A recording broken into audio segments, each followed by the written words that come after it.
Hello, everybody. I'm Shachi. That's Tom. Welcome back to In Our Humble Opinion. We're going to go over the Packers at the Rams. The Packers won 24-19. It was a really good game. Tom, you want me to go first, or you want to go first? Go ahead, man. All right. So I, I'll, I thought like this game was definitely Green Bay's get right game. It was a little closer, too close for comfort, in my opinion. I think so.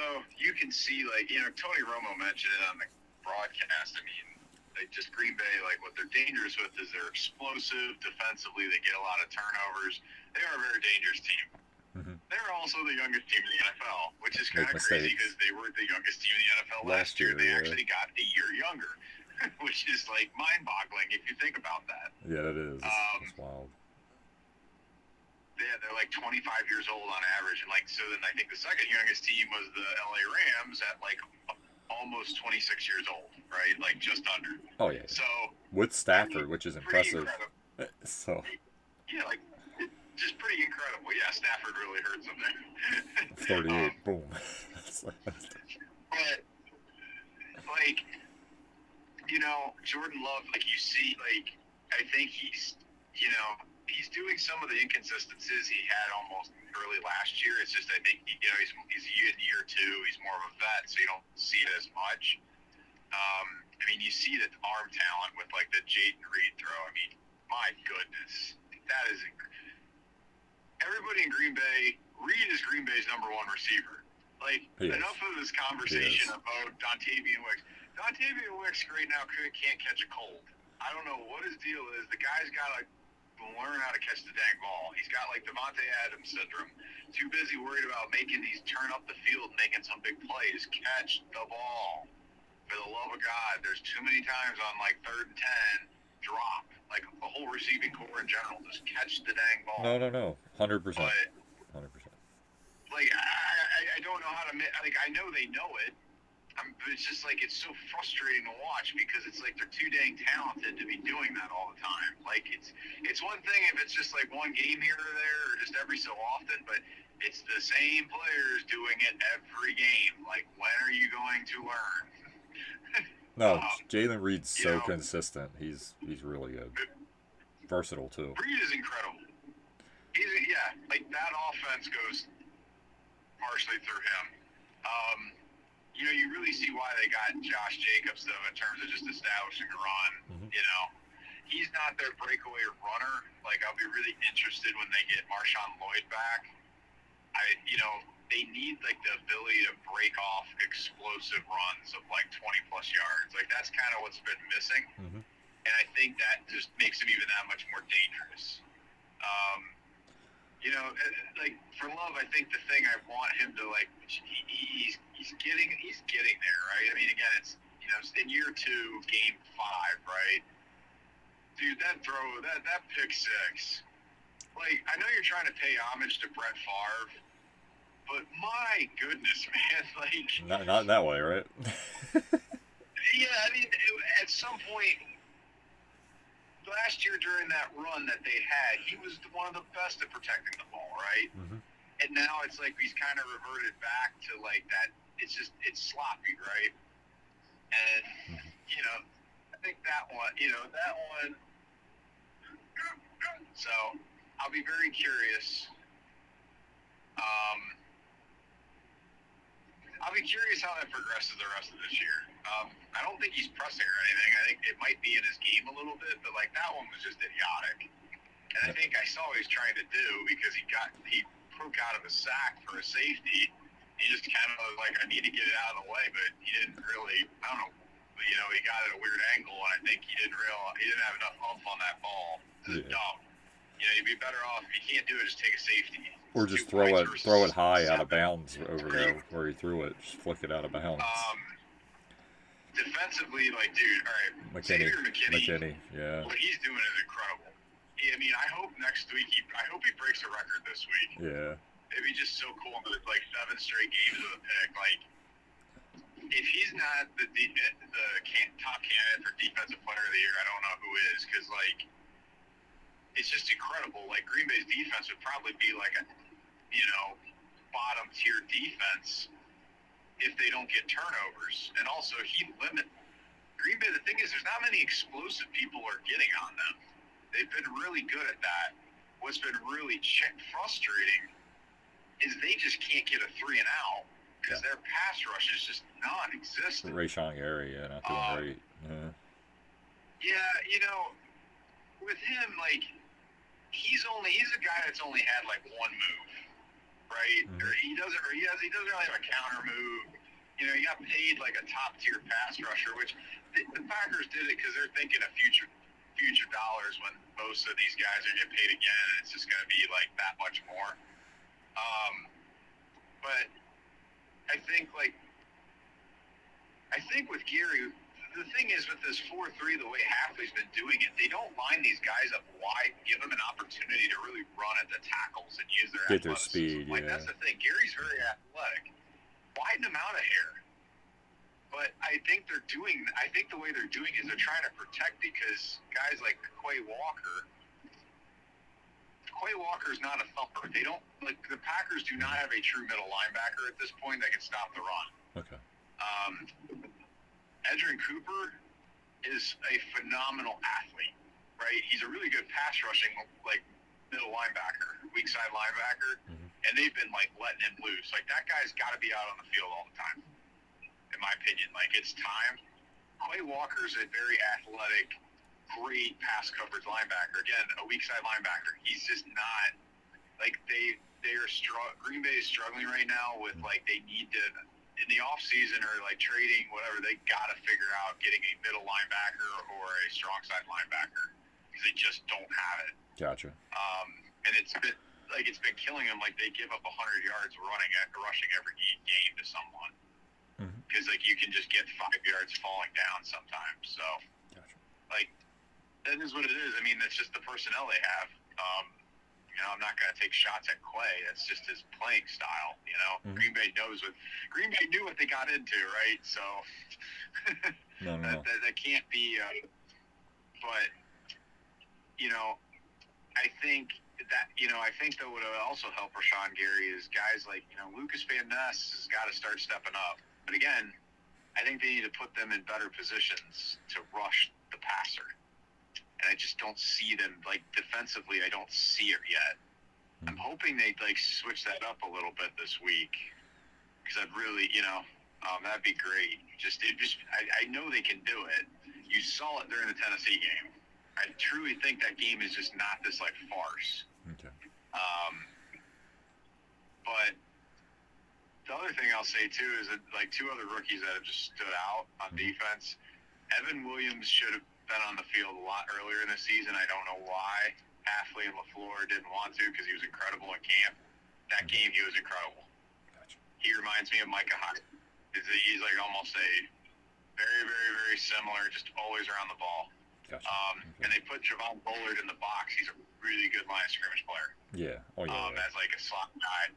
And I really like him there. And I think, you have to put more big nickel out there. So that's like my takeaways from this game is, hey, big nickel, X is incredible. Like, I don't know why teams keep trying to throw it deep on Green Bay. You're dumb. Unless you're going to try to look, like Xavier McKinney said, like, hey, Stafford is looking him off a lot. And they still got it done. So, again, caveat, they didn't have Cooper Kupp or Nakua, but those two really don't beat you deep. It's more of a slot game where they kill you. Yeah. Just the intermediate stuff. So, 100%. Hey, dude, a win's a win. It was a little sloppy, but I thought what was great is a road win. Again, a team that was desperate with their backs against the wall. No, they are. They were. Green Bay year 2 of this rebuild is fine. There's no panic for me. I think it's more like you're expecting to see certain jumps, and maybe and I think the Packer fan base and even the media may have gotten a little ahead because of just how fast they progressed last year. Yeah. And I don't think it's necessarily a regression. They're just kind of stagnating, which is like what you'd expect, right? Like, they progressed so fast last year, you got to question, did they really even, like, progress that fast? So. No, I agree. That's my takeaway, man. I think everything you said is true. I also think what they're not factoring in. It's early in the season. I want to emphasize this because we do it. That the media is so annoying. And part why I would love to do this show with Tom. They want you to make like these power rankings and this stupid like thing. It's week 6 coming up. It's way too early. I'm not giving you any power rankings on any of these teams. Injuries are going to happen. People are going to get hot. It's like Tom said with the Packers last year. People like have these unrealistic expectations. It's the early season. They might hit that peak again. But at the end of the year last year, they were rolling. They get going again like that, they're going to be super. They look pretty good right now, but if they get rolling like that by the end of the year, yeah, they're going to be tough again because everyone's going to be clicking. It's just how it works. Same thing we're talking about the Rams. Once they get their 2 guys back, they're going to be a lot better than they're playing right now. That offense right now, you got Matt Stafford's throwing at just random people sometimes. Even though Marcus Robinson's not bad, he's a very solid player. But I'm saying in general, they're just going to be a better team. Their defense is solid too, actually, which is impressive because they lost Aaron Donald and they got a bunch of random dudes. It's pretty impressive. But yeah, like their defense is really good. Other than like the edge guys, yeah, they're not. Yeah. They got to invest more on the edges. Like they just don't keep contained, and they're like. Yeah, their I corners. Think if they got better there. Their corners are actually. Really, like, their corners are actually. Defense. Their corners are actually pretty solid, though. I remember that. They're not bad. But yeah, Jalen Reed's a freaking monster. They use him well. They move him around a lot, get him the ball in different areas. That throw by Jordan Love, like Tom said, was great. That was amazing. Charles, you know who I forgot to talk about in all this, though? Who? Tucker Kraft. Yeah. Dude, he's definitely, like, I think most of the Packer fan base and the media understands that, like, he's the number 1 guy in Green Bay at tight end. Mm-hmm. But, like, that guy's got a little bit of George Kittle in him. Yeah. With more, like, the toughness, right? And I love it. And that's what you need from that position. Mm-hmm.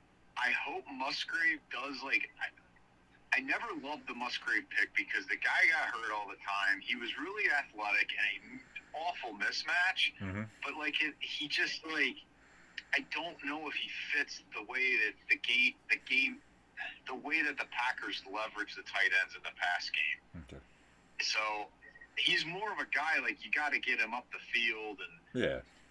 You know, they throw Musgrave all this short stuff, and it's just like, he doesn't, you know, he's more of a guy I want to see him, like, you throw it up and he goes and gets it. Yeah. But, no, I understand. Anyways, like, Tucker Kraft, I really, like, right now, like, I'm not, you know, you can't crown him the next All-Pro, but, like, I think the guy could actually be really good. And I'm kind of excited to see where it goes. No, I love what I'm seeing from him, too. It's not just based off one game. It's based off he does a lot of things really good. Yeah, and I think Jordan Love, you know, he's still young. He's making some mistakes. I got it. That was a really bad pick, but my thing is, it's kind of nice and refreshing if you're a Packers fan. Like not bagging on Aaron Rodgers in his prime, he was incredible. I was saying towards the end, it's like the Jets are dealing with it now. He threw picks last week. God knows he did in that game against the Vikings. They were terrible, but I'm saying he in the biggest moments never would take the risk, right? When you were like, we got to win this game. You got to throw like we're trying to win this game later in his career. And you can see it now. It's nice that this guy will let it rip. You know, you got to let it rip sometimes. You just have to. It might not work out, but you got to give us a chance to win. And I feel like he always does. He's going to go for it. And you got to respect that. He's not. Jordan Love doesn't seem like a guy that's going to throw a check down on 4th and 25 at the end of the game. You know what I mean? That's infuriating. Yeah. Bro, throw the ball. Go for it. To the opposite, though, to flip the coin a little bit. But, like, number one, yes, like, Rodgers is the anti-Favre. And actually, it was super deflating when Rodgers threw a pick. It was like a shock to the fan base. Like, I think even the team, like, oh, no, we're in trouble, right? Mm-hmm. Like, there's something to be said about him. Like, it's incredible at times how well Rodgers took care of the ball. But, like, we've talked about, like, there are just times in games, like, you have to take chances. And he just, you know, but that's neither here nor there anymore. The thing with Love that I want to see the progression, I don't care so much about the turnovers as more as when they happen. Yeah. And I think, like, what he's really got to learn, and this is more like the Philly game and then also the Minnesota game this year, and he did it in the NFC divisional game. Mm-hmm.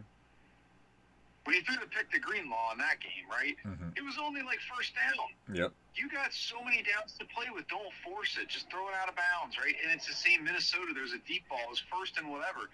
I get trying to take a shot.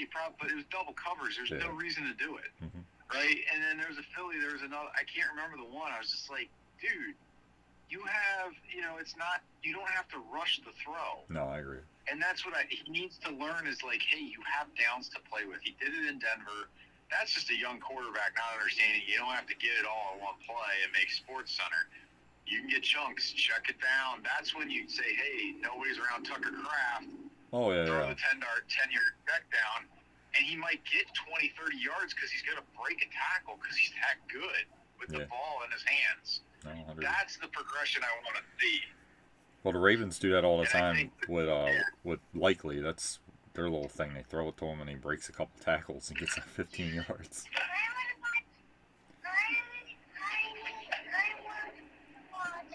Yeah, so my takeaway is Xavier McKinney's a beast too. By the way, I want to put that. I love safeties that get turnovers. Love it.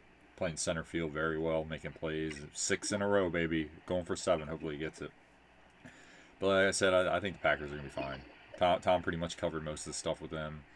The pass rush is an issue, but that might get better. You never know. I mean, sometimes people step up. I will say this week is a really interesting matchup against Arizona because I don't. Ooh, yeah. That is not a cakewalk of a game, number one, and also losing to Minnesota at home. They're a sneaky good team. The Cardinals have a little bit of they're a tough matchup because Kyler Murray has played very well this year. He's really tough to deal with the way he moves around and everything. Yeah, it'd be nice if Jair Alexander could actually play. Even part of a season at this point. For the amount of money Green Bay has invested in him, like the guy is a walking hospital. Guy just needs to I'm just kind of getting tired of it. Like it's like, dude, show up. Like you can't constantly be hurt all the time. The NFL, the key is availability. Like the guy's got a problem.